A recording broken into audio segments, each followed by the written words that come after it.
네, 안녕하십니까. 저는 제주연구원 고령사회연구센터에서 근무하고 있는 김재희라고 하고요. 현금 흐름에서 또 가장 중요한 부분이 일자리 참여라고 생각을 하는데요. 그런 차원에서 저는 이제 첫 번째 이 현금 흐름의 주제로서 고령자 일자리 현실 그리고 평생 현역을 위한 과제라는 주제로 한번 발표를 준비해 봤습니다. 그래서 우리는 계속 일하고 싶다가 이제 첫 번째 말씀드릴 내용인데요. 사실 저도 이제 지역에 제주도의 어르신들 만나면서 연구를 하다 보면 가장 많이 말씀하시는 내용이 계속 일을 하고 싶다. 그리고 계속 참여하고 싶은 이제 노인 일자리들이 더 많이 확대됐으면 좋겠다 해서 일자리에 계속 참여하고 싶다는 말씀들을 실제로 많이 들을 수 있고요. 사실 관련된 기사들이나 이런 뭐 신문 기사들, 뭐 언론 자료들은 손쉽게 찾아보실 수 있을 것 같습니다. 그래서 여기 몇 가지 좀 보시면 뭐 60세 이상 노인 97.6%는 계속 일하고 싶다. 와 같이 뭐 다양한 이제 자료들을 볼 수 있는데요. 이렇게 그 어르신들이 계속 일을 하고 싶은 욕구들은 높아지고 있는 상황인데요. 요거는 실제 고령자 통계 그 고용률이나 이런 취업자 수가 지속적으로 증가하고 있는 것과도 연계해서 생각해 볼 수 있습니다. 그래서 2013년부터 2023년 사이 고령자 취업자 수가 증가하고 있는 것들을 또 볼 수 있고요. 그다음에 고용률 역시 2013년에는 고용률이 53.1%였는데요. 2023년을 보면 58.9%로 실제 어르신들의 고용률도 지속적으로 높아지고 있는 추세이다. 그래서 결국에는 일을 하고 싶어하는 욕구가 이런 고용률이나 취업자 수로도 반영하고 있다는 걸 생각해 볼 수 있고요. 그리고 또 같은 이제 통계청에서 발표한 경제활동 인구 고령층 부가조사 결과에도 보면은 근로하고 싶어 하는 비율은 68.5%고 그다음에 몇 세까지 일을 하고 싶은지와 관련해서는 이제 73세까지 근무를 하고 싶다고 노동시장 참여에 대한 욕구를 보실 수 있습니다. 그래서 연령 집단에 따라 좀 희망하는 이제 근무 그 연령은 저 차이는 있지만 어쨌거나 계속해서 73세까지는 일자리에 참여하고 싶다라고 응답하는 것들을 볼 수 있고요.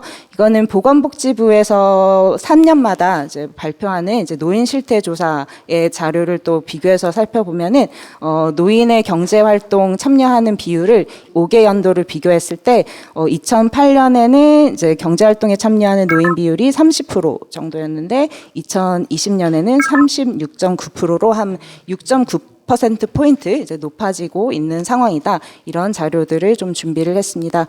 그러면 이제 어르신들이 왜 이렇게 계속 일을 하고 싶어 하는가, 고령자들이 왜 계속 일을 하고 싶은가를 좀 생각을 해봤을 때 앞에 그 발표에서도 뭐 좀 얘기가 나왔던 부분이 있는데요. 일단 고령층들이 장래 근로를 계속해서 희망하는 대표적인 이유로는 생활비의 보탬을 받고 싶어서 계속해서 근로를 하고 싶다라고 하는 응답한 비율이 과반수 이상을 지금 차지하고 있는 것을 볼 수 있고요. 그래서 결국에는 뭐 아시겠지만 저희 나라가 OECD 국가들 중에서도 노인 빈곤율이 높은 수준이고요. 이런 것들이 결국에는 지속해서 근무하고 싶어 하는 이유를 만들고 있다라고 볼 수 있고요. 그다음에 생활비 보탬 이외에 이제 두 번째로 이제 일하는 즐거움을 느끼기 위해서 그래서 결국에는 생활비의 보탬을 받고 싶다는 거는 일을 뭐 경제적인 소득을 있어야 이제 살아갈 수 있기 때문에 어쩔 수 없이 일을 참여할 수밖에 없는 또 집단이 있다는 걸 생각할 수 있고요.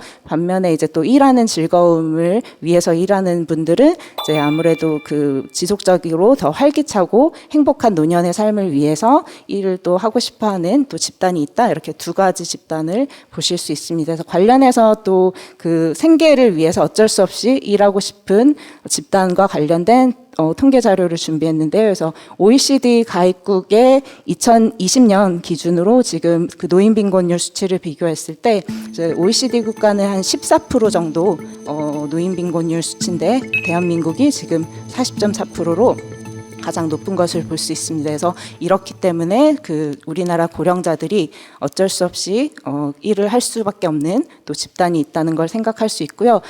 그다음 자료는 이제 학력 수준별로 이제 일을 참여하고 싶은 비율이 달라지는 것을 볼 수 있는데요. 그래서 학력 수준이 높을수록 이제 경제적인 이유보다는 뭔가 건강이 허락하는 한 일을 하고 싶다. 그리고 삶의 즐거움을 위해서 일하고 싶다는 비율이 이렇게 좀 차이가 있는 것을 볼 수 있습니다. 그래서 뭐 다들 아시겠지만 베이비붐 세대가 이제 노인 연령층으로 진입하면서 뭔가 생계보다는 본인의 뭔가 적극적이고 활동적인 노후 생활을 보내기 위해서 일자리를 참여하는 비율이 또 이제 이렇게 차이가 있다 이렇게 생각을 하시면 되겠습니다. 그래서 이렇게 어르신들의 높은 일자리 참여 욕구가 있는 반면에 사실 고령자들의 이런 근로 현실은 또 약간 열악한 현실들이 좀 있는데요. 관련된 자료들을 좀 준비했습니다. 그래서 높은 이제 그런 근무에 대한 욕구에도 불구하고 실제로는 이제 법적 정년까지도 일하지 못하고 있는 이제 근로자들이 많다는 게 이제 주요한 이제 문제점으로 볼 수 있고요. 그래서 가장 오래 근무한 일자리에서 실제로 이제 퇴직하는 연령이 49.4세로 이제 저희가 60세가 정년이지만 10년 더 빠르게 이제 은퇴를 하고 있는 상황이다 이렇게 보시면 되겠고요. 그다음에 실제 그 오른쪽에 있는 이제 막대 그래프를 보시면 근로자들 중에서 이제 정년퇴직을 하는 경우가 8.5%에 미치지 않고요. 그 외에 다른 이유로 이제 어쩔 수 없이 일자리에서 물러나게 되는 사유들이 있다라는 것을 보시면 되겠습니다. 다음으로 이제 기업 입장에서는 고령 인력에 대한 고용 그리고 관리상 이제 어려움으로 고령 근로자들을 고용하기 어려운 이제 자료들이 있는데요. 여기 보시면 60세 이상 인력 고용 현황에서 그 지금 한 고령자를 고용하는 기업이 29.4%에 불과하고요. 그래서 고용하고 있지 않는 기업은 70.6%로 이렇게 높게 나타나고 있습니다. 사실 이 중고령 인력 관리에 있어서 또 기업들에서 겪고 있는 애로사항은 이제 74.9%가 중고령 인력 관리에 대한 애로사항이 있다고 말씀을 하고 있고요. 그 중에서 가장 이제 높은 비중을 차지하는 게 높은 인건비에 대한 부담이 37.6%로 가장 높게 나타났습니다. 그래서 사실 기업들에서 이제 고령자 들의 그 고용을 꺼리는 이유가 저희 나라의 그 높은 그 호봉제 연공서열적인 이제 임금 체계 때문에 아무래도 이제 그 고용하는데 어려움이 있는 걸로 볼 수 있는데요. 실제로 근속연수가 10년에서 20년으로 증가했을 때 우리나라 임금 상승률이 OECD 국가 중에서 가장 높은 수준으로 나타난다고 합니다. 그래서 보시면 이제 빨간색 그래프가 대한민국인데요. 근속연수가 10년에서 20년으로 증가했을 때 임금 상승률이 15% 정도로 다른 OECD 국가들보다 현저하게 높은 상황이다. 그렇기 때문에 이제 기업 입장에서는 부득이하게 이제 중장년 근로자들의 조기 퇴직을 유도하게 되는 경향이 또 증가하고 있다. 이렇게 볼 수 있고요. 그 다음에 또 은퇴한 이후에 또 임금 근로자들이 또 재취업을 했을 때 또 단순 노동이나 낮은 임금의 일자리로 취업하는 비율이 또 높은 것이 이제 고령 근로자들의 이제 특성이다라고 볼 수 있습니다. 그래서 2014년과 2022년에 이제 그 퇴직 이후에 임금 근로자로 재취업한 분들의 이제 직종을 이제 분석한 결과 보시면 단순 노무 종사자의 비중이 가장 높은 것을 볼 수 있고요. 다만 이제 2014년과 2022년을 비교했을 때 단순 노무 종사자의 비중은 좀 낮아지고 그 외의 직종은 좀 더 높아지고 있는 것들을 볼 수 있지만 여전히 단순 노무 종사자의 비중이 높다. 그래서 고령 근로자들이 취업을 했을 때 이런 단순 노동과 낮은 임금 일자리에 근무하는 비율이 높다는 것을 이제 현실이다라고 보실 수 있습니다. 그리고 또 은퇴 연령과 연금 수급 연령 간의 이제 격차로 인해 소득 공백 기간이 발생하고 있다는 게 이제 저희 고령 근로자들의 또 현실이라고 할 수 있는데요. 현재 법적 정년제로 그 정년 연령이 60세로 정해져 있는데 국민연금 수급 연령은 63세고 앞으로 2033년에는 또 65세까지 높아지는 상황입니다. 그렇다 보니까 이제 그 연금 수급 시기는 65세인데 정년은 60세 혹은 더 빠르게 정년을 하기 때문에 그 최소 5년 이상의 소득 단절에 대한 공백이 지금 발생을 하고 있고 이에 따라서 이제 고용이 매우 중요한 이제 본인의 삶의 이슈로 생각을 할 수 있고요. 그리고 그러다 보니까 성인의 한 81.3%는 이제 은퇴 후 소득 공백 기간이 걱정되지만 준비하지 못하고 있다. 이렇게 그 노후에 대한 불안 정도를 또 높게 호소하고 있는 것을 볼 수 있습니다. 예, 그렇다면 이제 그 이러한 고령 근로자들의 높은 고용에 대한 욕구, 그럼에도 불구하고 실제 취업하기 어려운 현실 속에서 평생 현역 사회를 위해서 어떠한 이제 노력들이 필요한지를 이제 기존에 많이 발표된 자료들을 좀 정리를 해봤는데요. 먼저 고령자의 고용 기회가 확대돼야 된다는 부분입니다. 그래서 재고용이 좀 활성화될 수 있는 이제 정책 지원이 필요하다. 그래서 최근에 뭐 고용노동부에서 계속 고용 제도 이런 것들을 좀 도입하고 있는데요. 그래서 근로 능력이 있는 고령 근로자를 생산 연령 인구로 좀 편입하기 위한 노력, 그런 차원에서 이제 고령자 재고용 활성화와 고용 확대가 필요하다라는 부분입니다. 그래서 기존의 직장에서 계속 근무할 수 있도록 재배치하는 방법이라든지 혹은 작업장 환경을 좀 개선하는 방법, 그리고 뭐 고령 근로자의 신체 능력을 고려한 직무 발굴과 개발, 혹은 또 지역의 인력이 부족한 기업의 일자리와 매칭을 강화한다든지 하는 이제 노력들이 좀 필요하지 않나라고 정리를 할 수 있고요. 그리고 또 노동시장에서 퇴직하는 근로자에 대한 체계적인 전직 지원 서비스의 제공도 강화돼야 된다라고 볼 수 있습니다. 두 번째로는 일단 고령자의 고용기회 확대로서 정년 연장이 필요하지 않나. 뭐 최근에 뭐 정년 연장에 대한 이슈가 좀 뜨겁기는 한데요. 그래서 저는 이제 개인적으로는 국민연금 수급 시기까지는 이 정년이 좀 더 점차적으로 연장이 돼야 되지 않나라는 생각을 갖고 있고요.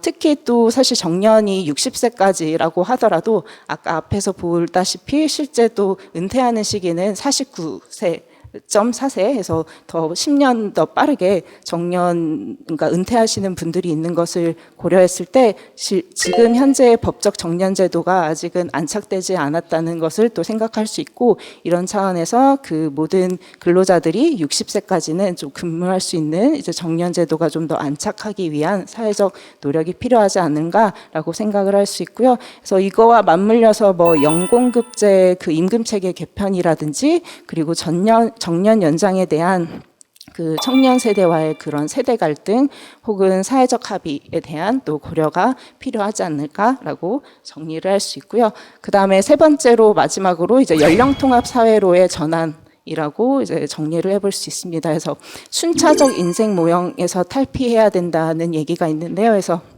순차적 인생 모형은 그 산업사회 이후에 그 사람들의 인생이 그 유아기 때는 놀이에서 학교를 다니다가 일을 하고 그다음에 은퇴를 하는 이제 4단계로 순차적인 인생 모형이 이제 산업사회 이후에 정착이 됐는데, 이거를 좀 탈피해야 된다는 얘기고요. 그래서 인생의 어느 주기에서든 교육이나 취업이 가능한 그런 사회로 실현이 될 수 있도록 연령통합 사회로 전환이 돼야 된다 해서 어느 연령 시기에 해야 되는 뭐 행동이 좀 규제 이런 것들에서 좀 해방이 되고, 그다음에 그 연령 차별이 없는 고용 기회 확대라든지 뭐 이런 연령 통합 사회로의 전환이 필요하다는 얘기입니다. 그래서 연령 차별이 없는 고용 기회 확대와 이제 연령에 관계없이 직무와 성과 중심의 평가 보상 시스템, 그리고 노동 시장 환경 조성이 필요하다는 얘기고요. 그다음에 일터 안에서 연령과 관계없이 다양한 세대가 좀 상호작용하면서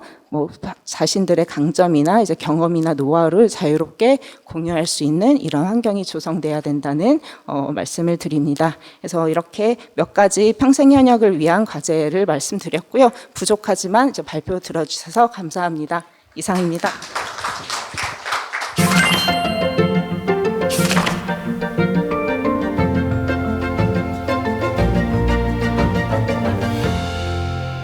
네, 안녕하십니까. 국제제롬테크놀로지학회 한국지부를 담당하고 있는 심우정이라고 합니다. 그리고 저는 개인적으로는 실버산업 전문가 포럼에서 활동을 계속 해왔고요.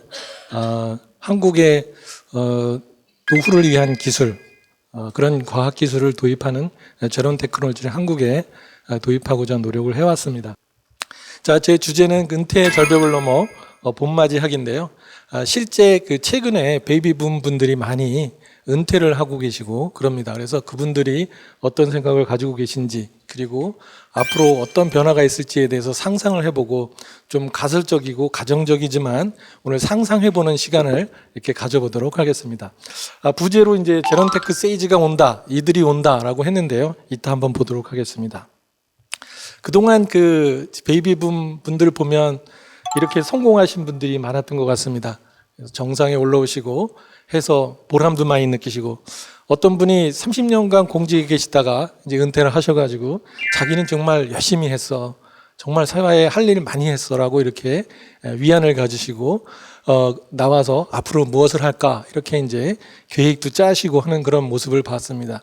그리고 제 친구가 무슨 그 보험 관련 일을 했었는데 은퇴를 하면서 그 자녀들, 그 부인이 같이 고생했다고 이렇게 상장도 주고 그런 거를 본인이 우리들한테 보여주는 걸 보고, 이 사람들은 그동안 한 것에 대해서 보상을 받고 싶어 하는구나 라는 생각을 하고, 칭찬이 많이 필요하다 이런 생각이 좀 들었습니다.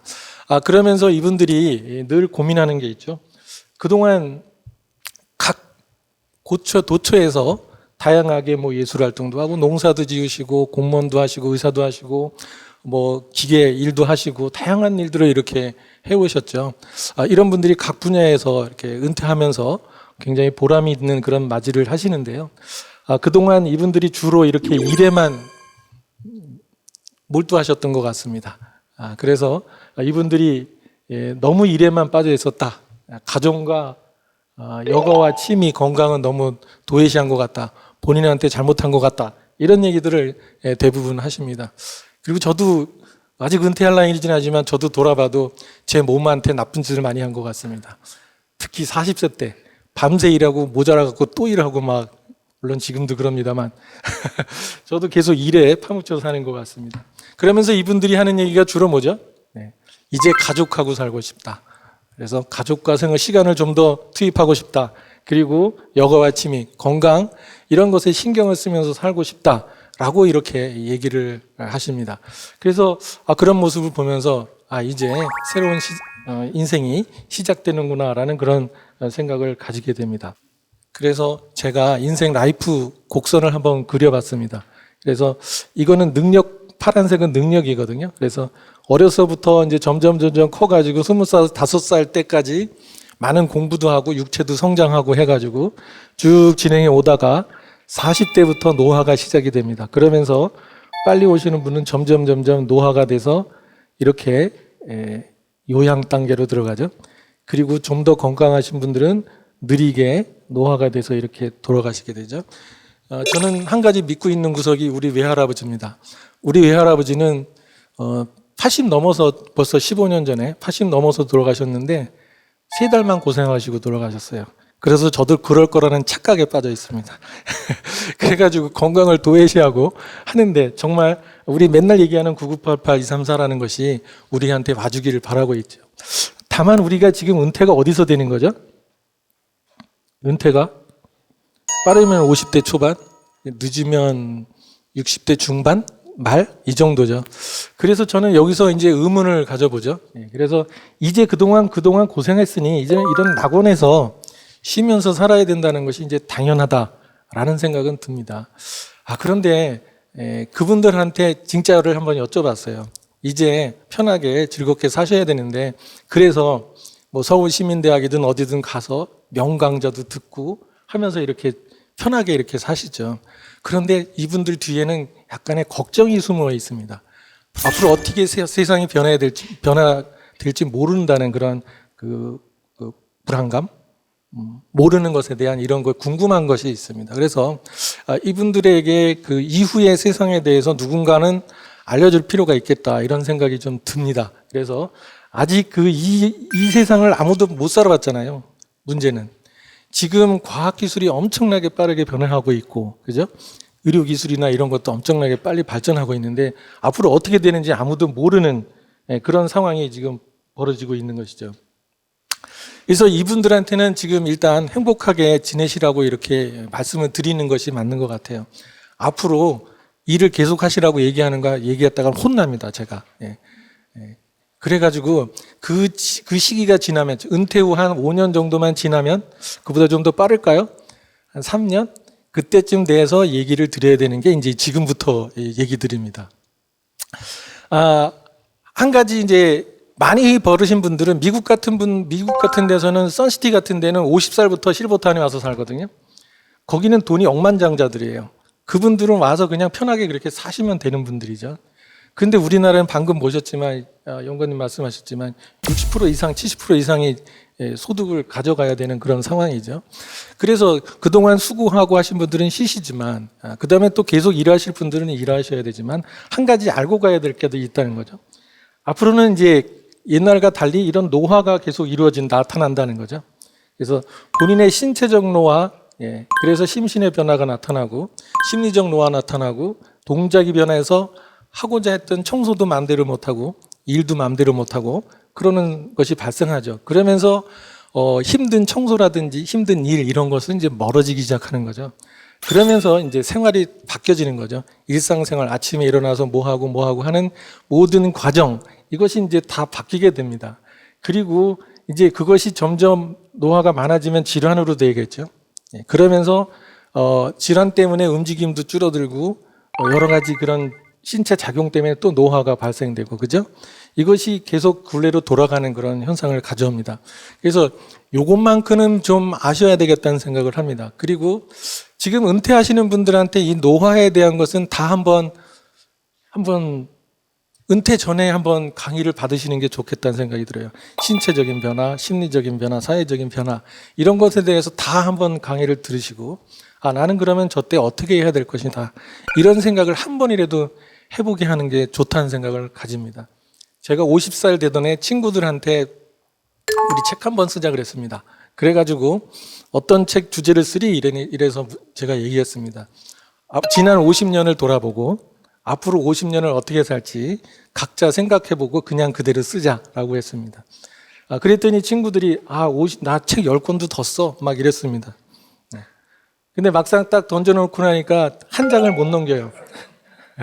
너무 복잡한 게 많았던 것도 있고 그 구구절절 다 하자니 그렇고 체면도 있고 좋은 걸 써야 되는데 그런 것도 있고 정말 다양했어요.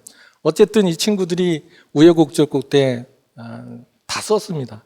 근데 이분들이 하는데 이 친구들이 쓴 책의 내용들을 보면 우리 은퇴 교육에서 하는 얘기들이 다 들어가 있어요.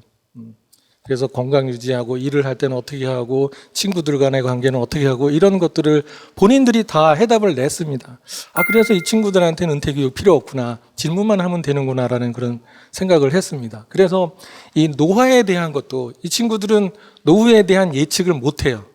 왜냐하면 할머니, 할아버지가 변화하는 것 정도만 자기한테 올 줄 알지 그 이상 변화되는 걸 모르죠. 그래서 그런 것에 대한 강의나 이런 것이 필요하다 이런 생각은 했었습니다. 솔루션은 해답은 본인들이 낸다라고 저는 생각을 하고 있어요. 이 책 혹시 보셨나요? 영노화, 노화의 종말. 이 책은 뭐죠? 미국의 학자들이 조사를 해봤죠. 많은 논문들을 조사해서 그냥 자기 글을 쓴 게 아니고요. 많은 논문들을 조사해서 봤더니 이제는 안티에이징이 아니라 영노화 시대가 온다. 그죠? 그동안 그 의료기술, 보건기술 이런 기술들이 환경이 좋아지다 보니까 이제 노화가 이제 지연되는 거죠. 네. 그러면서 본인들이 이제 직접 모두 먹고 하면서 시험을 하면서 더 젊어졌다 나는 이런 식으로 강조하는 분들도 있습니다. 그래서 노화가 종말됐다라고도 얘기를 하고 여기서는 과감히 미래 예측을 어떻게 하냐면 잘하면 30년 뒤에까지 건강을 유지하고 있으면 영원히 사는 사람도 있겠다라고 감히 이 사람들이 예측을 합니다. 그래서 이것에 대해서 우리는 좀 더 고려를 해야 되겠다라는 생각을 좀 듭니다. 그런데 여기에 대해서 아무도 고려해 본 사람이 없죠. 저도 마찬가지고. 그래서 같이 한번 여러분과 함께 논의하고자 이렇게 나왔습니다.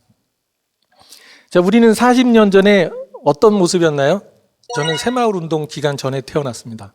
그래가지고 태어나자마자 맨날 학교 가서 청소하고 막 새마을 꼴도 비고 해가지고 퇴비도 만들고 해서 이렇게 나라 살림하는데 같이 보탬을 했었습니다. 이때 당시에 저희 고등학교 가는 가장 큰 일은 뭐였냐면 공고 가는 거였습니다. 그리고 상고 가는 거였습니다. 가가지고 빨리 취업을 해서 집안을 일으키는 일이었어요. 네. 그래서 많은 친구들이 서울 수도 공고 가고 금호 공고 가고 인천 여상 가고 서울 여상 가고 막 이랬었죠. 그분들이 지금 우리 세상을 만들어 놨죠. 그죠? 그때 당시에 저는 무엇을 넣는가라고 보고 싶어요. 그때 우리는 저희 시골이었기 때문에 농사 지으면서 여자들은 뭘 그런 데가 미신 공장 가야지 해서 그렇게 간 사람들도 있어요. 친구들도 있어요. 그 친구들이 지금 모습을 보면 어떠냐? 차이가 큽니다. 예. 물론 이제 행복은 다른 쪽에 있습니다. 그분들이 잘 노력을 하고 미신 공장 가서도 애들 잘 키우고 행복하게 잘 사는 친구 많고, 어떤 친구는 맨날 공부도 못했지만 성공해서 사장이 된 친구도 있고 뭐 이럽니다. 그래서 다양합니다. 그런데 이때 저는 놓던 것이 무엇인지를 생각해 봐야 된다고 생각합니다. 이때 우리는 공부하는 걸 놓았었죠. 노력이라는 거를. 그래서 지금 현재 딱 은퇴하면서 앞으로 40년을 더 살아야 되는데 과연 여기를 뭘 넣을 것인가? 어떤 분은 그냥 백조처럼 살 것이고 어떤 분은 일을 하면서 살 것이고 이런데, 그렇다면 여기에 무엇을 넣을 것인가? 40년 후에 혹이나 40년보다 더 살 수도 있는데, 이것이 가장 큰 질문이라고 생각합니다. 여기에 대한 답은 없다라고 저는 개인적으로 생각하지만 여러분들이 한번 생각해 보셨으면 좋겠다는 그런 생각을 가져봅니다. 저는 제론테크 세이지가 온다라고 오늘 과감하게 여러분들께 단어를 드리고 싶습니다. 이것은 뭐냐면, 세이지란 말이 깊은 지혜와 경험을 바탕으로 어떤 기술과 환경을 능숙하게 사용해서 놀라운 성과를 발휘하는 사람이 세이지라고 얘기를 합니다. 그래서 우리 40년 전에도 봤지만 지금도 보지만, 지금 우리가 은퇴를 하는 이유가 뭐죠? 은퇴를 하는 이유가 능력이 떨어져서, 기억력이 떨어져서, 빠르지 않아서, 젊은이들과 느리기 때문에, 월급은 많기 때문에, 뭐 다양한 이유가 있을 것 같아요. 본인이 그만 쉬고 싶어서 다양할 것 같아요. 그런데 여기 지금 옛날에는 이런 식으로 농사를 열심히 지어야만 하는 그런 세상이었다면, 지금은 이렇게 로봇한테 시키고 인공지능한테 시키는 세상이 온다고 합니다. 이미 저도 그렇지만 챗 GPT를 써서 프로그래밍을 합니다. 제가 책을 배우려면 한 1년 넘게 배워야 되는데 챗 GPT한테 코드 좀 알려줘 하면 바로 알려줍니다. 저는 원래는 기계 설계하는 사람이었어요. 그래서 지금 자율주행 전동 휠체어도 만들고 어르신들용 운동기기도 만들고 이렇게 하는데요. 지금 그런 거 만들 때 여기 도움을 진짜 많이 받습니다. 이제는 설계 이런 거 전부 다 인공지능이 다 해주는 시기가 돌아온다고 하죠. 그래서 지금 어저께 어떤 농담이 있는 신문에 나왔었냐면은, 신문 제목에 아버님 댁에 옛날에 그 보일러 놔드리죠 하는 그런 광고 있었죠. 이제는 저게 나온답니다. 아버님 댁에 로봇 하나 놔드리죠. 네. 그게 뭐예요? 청소를 잘 못하시니까 청소해드리고, 그죠? 네. 그 다음에 이런 게 시골에서 이렇게 농사 짓고 있는데 농사 일을 그만두는 이유가 딱 한 가지예요. 그분들은 농사에 대한 경험이 엄청 많아요. 그죠? 딱 한 가지, 짐을 못 드는 거잖아요. 무릎 구부리고 해서 풀 뽑는 거 이런 거가 어려워서잖아요. 지금 기계들이 다 하고 있죠. 지금 로봇들이 다 심고 수확하고 약 주고 그런 세상이 다 왔다는 거죠. 지금. 그래서 우리는 지금까지는 주식 투자나 이런 것 중심으로 이런 식으로 해왔는데, 이제는 이런 분야에서도 과학기술을 최대한 활용하는 사람들이 새로운 삶을 살 수 있는 그런 시대가 온다. 그것은 변할 수 없는 사실인 것 같습니다. 당연히 오는 사실인 것 같습니다. 과감하게 얘기한다면 10년 내에 우리 이제 키보드하고 복잡하게 컴퓨터를 이해해서 모든 걸 해야 되지만, 이제는 이해하지 않아도 되는 시기가 옵니다. 제가 자동차를 운전하는데 자동차 속 내용을 이제는 다 몰라도 돼요. 옛날 같으면 타이어도 갈아야 되고 모두 갈아야 되고 다 그런 거 알아야 되는, 지금은 알 필요가 없는 세상이 됐지 않습니까? 그냥 과학기술을 활용하면 되고, 10년 안에 말로써 모든 것이 되는 시대가 올 거라는 생각이 듭니다. 너무 지금 뜬 얘기하고 있죠, 지금. 그런데 그런 세상을 우리는 예상을 해야 된다는 그런 생각을 가지고 있습니다. 그래서 본인이 경험, 지혜와 경험, 이것을 버리지 않고 사는 방법을 가지고 가야 된다라고 생각합니다. 그래서 지금 노화곡선에서 아까 노화곡선이 있었는데 거기서 유일하게 올라가는 게 뭐죠? 나머지는 다 떨어져요. 신체 능력 나머지 다 떨어지는데 유일하게 올라가는 게 뭐죠? 종합 능력. 여러분 많은 경험이 우리한테 몸에 있잖아요. 뇌에 있고 가슴에 있고 근육에 있어요. 그런 경험들을 우리는 계속 살려가야 되는 거죠. 그러면서 본인이 못할 경우에 이런 그 과학기술의 도움을 받아서 자기가 계속 그 경험을 살려간다면 오히려 과학기술이 못 따라오는 영역에서 본인의 영역을 가져갈 거라 이런 생각을 가져가고 있습니다. 네, 그리고 제론 테크놀로지는 뭐냐면 삶을 개선하는 기술과 환경의 디자인입니다. 그래서 노인의 삶, 독립적인 삶을 살기 위해서 이런 식으로 노화를 지연하는 부분의 예방, 그 다음에 이제 노화로 인해서 어쩔 수 없이 걷기가 불편하다 하면 지팡이를 써야 되잖아요. 그죠? 이런 것이 보상 제품들이에요. 그 다음에 돌봄, 그 다음에 이제 삶의 질 향상. 이 어느 영역에서나 삶의 질 향상은 필요하거든요. 우리는 돌봄 상태에서 삶의 질 향상 생각을 않고 있는데요. 이런 것들도 좀 생각을 해야 되죠. 이러한 것들이 전부 다 과학기술이 도와주는 시대가 온다라고 하고 있죠. 이미 외로움을 극복하기 위해서 쓰이는 것들이 뭐죠? 대화 로봇들. 그죠? 지금 사실 저희들이 이런 얘기하면서 50대 여자 연구원분들하고 얘기한 적이 있어요. 오히려 그분들이 필요하대요. 내 말을 오히려 유일하게 들어줄 수 있는 남편 말고 내 말을 들어줄 수 있는 사람 필요하다. 그 다음에 여기 돌봄 상태에서 사실 저도 못해요. 만약에 우리 어머니가 치매가 걸려서 자꾸 옛날 얘기 반복해서 한다. 저도 3달 못 건드리고 불효자가 1시간 만에 될 거라는 생각을 가져요. 물론 노력은 하겠지만 그게 10분도 안 될 거라고 생각이 돼요. 그래서 얘네 그 돌봄 대화 로봇들이 자기 딸이 돼서 계속 얘기를 해주고 남편이 돼서 계속 얘기를 해주고 그런 것 생활을 할 때 이분들은 머리에 좋은 도파민이 나오고 이럴 거라는 생각을 합니다. 몸이 좋아지는 몸이. 우리는 그분들이 말로서 나는 이게 필요해 저거 필요해 요구를 못 하더라도 그런 식으로 그분들의 말을 따르고 같이 대응해주는 이러한 그 돌봄 기술들이 있을 때 그것은 큰 효과가 있다라고 이렇게 생각을 하고 그분들은 좋은 삶을 사는 거라고 이렇게 생각이 됩니다. 그리고 돌봄 상태에서 우리는 가장 크게 겪는 것이 사회와 멀어지는 것입니다. 사람과 멀어지는 거죠. 그런데 저희가 조사를 해보지만 운동할 때 어떻게 운동하시겠습니까? 그랬더니 친구들과 대화하면서 운동하고 싶대요. 그래서 실내 운동기기를 만들어 드리더라도 친구들과 대화할 수 있는 창구를 만들어 드리고 이런다면 이분들은 즐겁게 얘기하면서 운동할 수 있을 거 아니에요. 그죠? 밖에는 못 나가더라도. 그래서 무릎에 연골에 문제가 있으면 연골에 무리가 없는 기기를 만들어서 드리면 되는 것이고, 그죠? 그러면 건강해질 것이고, 저는 그런 세상이 올 거라고 생각합니다. 이것이 바로 제론 테크놀로지입니다. 노화 단계에서 안 되는 것들을 예방하고 보상하고 돌봐주고 삶의 질을 하는 이 제론 테크놀로지를 활용하는 것이 매우 이 시기에 중요하다고 생각합니다.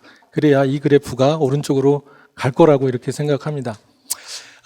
제론 테크 세이지 많은 분들이 그런 분들이 됐으면 하고 저희들은 제론 테크놀로지 그 학회도 있고 저희가 대학원도 이제 만들어 갑니다. 이 사람들은 어르신들이 고령자가 무엇을 필요하는지 욕구사항을 발견할 거고요. 그것을 어떻게 해결하는지 기술을 만들어서 솔루션을 내놓을 겁니다. 그리고 그것이 실제 어떤 가치가 있는지를 석박사 과정에서 연구를 해낼 것입니다. 그것을 다 알려드릴 것입니다. 그리고 그것을 어르신하고 상담해서 생활 목표를 달성할 수 있도록 가이드하는 제론테크 플래너, 어드바이저 이런 분들이 이제 곧 활동을 할 것입니다. 이런 데 관심 있는 분들은 저와 함께 같이 연구하시고 하셨으면 감사하겠습니다. 이상 마치겠습니다.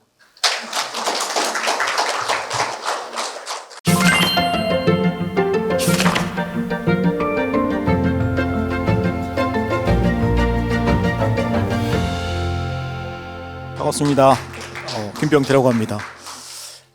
제목이 은퇴 후 현금흐름인데 최근에 이제 베이비부모들이 은퇴를 하기 시작하면서 각종 레포트나 지상에 은퇴 후 현금 흐름에 대한 이야기들이 많이 나오고 있습니다. 그 이유는 뭐냐 그러면 은퇴자들의 삶의 어떤 질이 자산의 크기보다는 가용 처분 소득에 의해서 삶의 질이 달라지기 때문에 아마 은퇴 후 현금 흐름의 중요성이 커지는 것 같습니다. 그래서 최근에 이제 30, 40대들의 은퇴 설계 자체도 자산의 크기를 모으는 것이 아니라 현금 흐름 확보 전략으로 은퇴 설계의 흐름이 바뀌는 것 같습니다.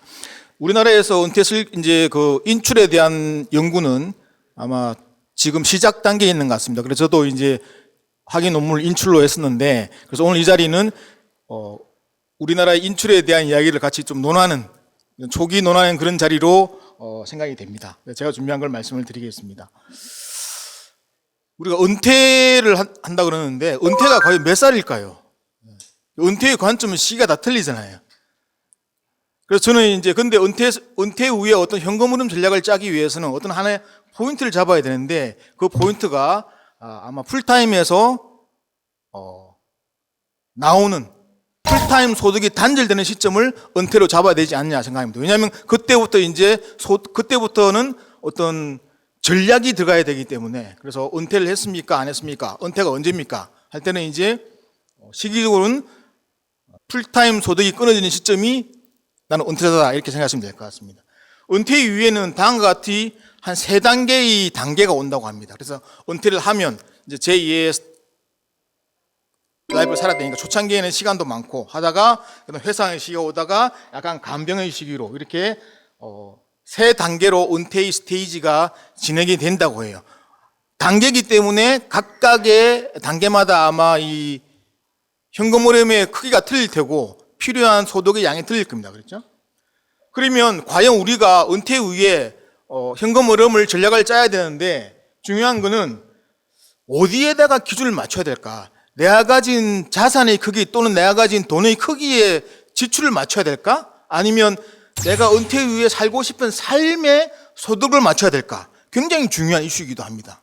그래서 저는 그걸 어떻게 맞추면 되냐 그러면 만약에 은퇴 후의 단계가 편의상 활동기, 회상기, 간병기라고 이렇게 3단계로 치면 은퇴 이후에 초창기 때는 지출의 소득을 맞추는 전략이 필요합니다. 지금 무슨 말이냐 그러면 은퇴 후에 그동안 못했던 나의 드림, 꿈, 희망, 여행 이런 것들 리스트를 지출을 먼저 확인해보고 그 다음에 부족하다고 그러면 그때는 파트타임 소득을 더 하든지 그런 식으로 지출의 은퇴 이후 초창기에는 지출의 소득을 맞추는 현금 흐름 전략이 필요한 것이고 그리고 이제 한 템포가 지났다. 그 다음에는 완전히 근로시장에서 나오는 그런 시기가 되기 때문에 그때는 이제 소득의 지출을 맞추는 라이프 사이클 설계 전략으로 현금 흐름 전략을 맞추고 가는 게 맞는 것 같습니다. 언론에 보니까 그러면 은퇴 이후에 지출이 많이 변할까? 실제로 저희가 생각하는 것보다 훨씬 많이 변한다고 합니다. 지금 작년 10월입니다만 은퇴 이후에 한 48%가 급감을 한대요.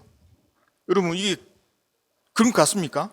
아니 은퇴를 했을 뿐인데 왜 될까 보니까 이제 비소비 지출이 많이 줄기 때문에 은퇴 이후에 지출이 많이 급감한다 이런 기사들이 있습니다. 그래서 과연 그러면 나는 은퇴 이후에 우리 가정은 또 나는 어떤 소비 지출이 필요할 것인가를 가늠해 볼 때 2가지 방법이 있는가. 첫 번째는 통계청에 있는 이런 구체적인 항목들을 가지고 실제로 내가 지금 쓰는 돈, 또 그리고 은퇴 이후에 예상되는 지출들을 한번 가늠해 보면서 내가 은퇴를 하고 나면 매월 또는 연간 이런 항목에 이 정도의 금액들이 필요하겠구나라고 가늠해 볼 수 있는 거고 아니면 아주 이렇게 좀 굵게 해서 현재 생활비는 이런데 은퇴 이후에는 이 정도 될 것 같다. 그 이유는 지금 애들이 이제 졸업했으니까 그리고 뭐 직장이 안 나가니까 유류비가 줄어들 거야. 이런 식으로 해서 자기의 은퇴 이후의 지출을 가늠해 볼 수 있을 것 같아요. 그 지출 가늠을 왜 하느냐? 저기에다가 내 소득을 맞추기 위해서 이제 하는 거죠. 실제로 우리나라의 그 은퇴자 가정을 보니까 은퇴 이후의 지출이 이렇게 줄어듭니다. 이렇게. 대체로 한 초창기보다 2번째 단계에서는 한 30%가 줄어들고 마지막 단계에서는 처음보다 한 50%가 줄어드는데 저는 이 데이터를 보면서 그런 생각을 했습니다. 우리나라의 은퇴 설계가 은퇴 준비가 많이 안 됐다고 기사에 나오잖아요. 그 이유는 금융권의 역할이 아주 큰 기여를 했습니다. 왜냐하면 금융권에서는 어떻게 고객들 만나 설명하냐 그러면 은퇴 이후에 226만 원이 30년 필요하잖아요. 그래서 선생님이 지금 얼마를 연금을 하셔야 됩니다. 이런 식으로 사실 우리가 상담받았잖아요. 그런데 그렇지가 않지 않습니까? 보니까. 은퇴 이후에 226만 원이 30년 필요하면 계산해 보면 도저히 제가 그걸 준비할 수 없는 수준이 되어버리는 거예요. 조금 노력해서 할 수 있으면 노력을 해서 오케이 나는 은퇴 이후에도 이런 삶을 살고 싶으니까 해보자라고 노력이라고 할 텐데 금융권에서 이런 데이터를 제시하면서 너무나 많은 그런 걸 제시를 하니까 그러면 난 안 되겠어. 그러다 보니까 대부분의 사람들이 은퇴 준비를 못하고 있는 그런 현실이 되어버린 거지 않았냐. 그래서 그 책임은 우리 금융권에서 저는 가장 크게 있다고 봅니다. 실제로 이제 이렇게 한 30% 50%씩 줄어나가고 있고요. 저는 이제 학위 논문을 쓰면서 그래 처음에 이런 생각을 가지고 학위 주제를 잡았습니다. 분명히 저럴 텐데 왜 우리는 지금까지 이렇게 30년 동안 200만 원 300만 원이 쓰인다고 그렇게 안내를 받았을까? 그렇지 않고 한번 따져보면 어떨까 해보니까 실제로 사람들마다 라이프 스타일에 따라서 어떤 사람은 10년, 5년, 5년, 15년 이럴 수도 있고 어떤 사람은 여기에 100을 썼으면 여기 50을 쓰고 20을 쓰고 이런 식으로 해서 아주 통계적으로 유의하게 이렇게 뚜렷한 특징을 가진 집단으로 은퇴자들이 분류가 되더라는 거죠. 그래서 이제 은퇴 이후에 현금이라고 했을 때 현금 흐름이라고 했을 때 지출은 그렇다 치고 인컴은 그럼 어떻게 되느냐 크게 세 가지로 이렇게 구분되는 것 같아요. 근로소득, 파타임 소득이 있는 거고 그 다음에 연금화된 자산이 있는 거고 그리고 나머지 하나는 지금 내가 가진 금융자산이나 이런 데에서 스스로 전략을 짜서 인출을 하는 그 자산이 있을 겁니다. 그래서 은퇴 이후에 우리 가정의 가처분 소득은 이 세 가지로 구성이 될 겁니다. 그런데 아마도 파타임이나 연금 소득은 어느 정도 예측이 가능한 거예요. 그런데 이제 그래서 중요한 건 은퇴 이후의 나의 가처분 소득은 여기에 따라서 결정이 된다. 이렇게 우리가 얘기할 수 있을 것 같습니다. 가장 먼저 우리가 이제 고려할 것 중에 하나가 국민연금입니다. 그렇죠? 수학적으로 보면 연기연금이 맞으나 다양한 이유로 조기노령연금을 받는 분들도 많다. 두 번째는 이제 주택연금을 우리가 현금 흐름에 넣을 것인가 말 것인가가 또 이제 중요합니다. 그래서 은퇴 인출 전략의 세 가지 요소는 우리가 이렇게 얘기합니다. 소비 수준, 건강 상태, 그리고 포트폴리오. 사실 이제 시간 분산 투자 얘기를 많이 하게 되면은 그 적립식 투자를 많이 생각을 하시면 됩니다. 그러니까 자산이랑 부채랑 잘 맞는 거죠. 맞춰서 가는 거죠. 자산 부채 종합 관리, 이 관리를 해야 하는 것이 투자의 성과를 올리는 그런 방법이 아닐까 생각을 했습니다. 이제는 집안채만 있어도 상속세를 고민을 해야 되고 상속의 새로운 방법으로 신탁이 어떻게 활용이 될 수 있을지 살아있는 동안에 내 노후를 관리하고 사망하면 내 장래, 장지에 대한 문제를 해결하고 어떻게 기부할 것이며 병원비가 어떻게 나갈 건지 이런 모든 마스터 플랜, 내 삶에 대한 디자인을